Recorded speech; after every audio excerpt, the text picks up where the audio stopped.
Everyone, this printer is Canon Pixma TS7550i.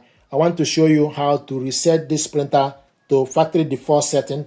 This printer is connected to my mobile phone and also to computer. The printer is showing us online. This is Canon Print app, and also on the computer is showing us online. What I want to do is to show you how to reset the printer to factory default setting. And once you reset the printer, it will be offline. If you want to use the printer again, then you need to reconnect the printer. To do this, you need to go to the control panel, select on the settings, select OK. So once you go to the home page, use up or down arrow button. Can use up or down arrow button. Go to the settings, select OK to the settings. Then scroll down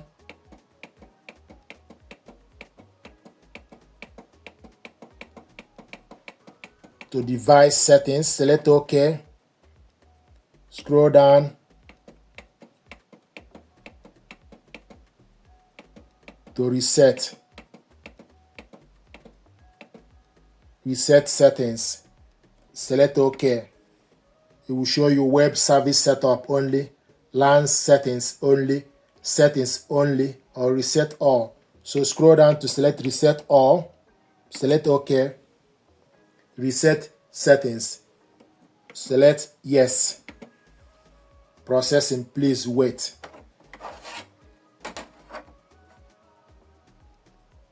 The printer is now offline, so it's no longer connected to network. We'll show you processing. Please wait momentarily. The settings has been reset. We'll show you the setting has been reset. Then you select OK. If you go back to the home page, we'll show you that the Wi-Fi is now cancelled, and also on the mobile phone showing us offline. So this is how to reset the printer to factory default setting. If you want to connect the printer back to the network, you need to press this button to connect the printer to a network. This is how to reset this printer to factory default setting. Thank you very much indeed.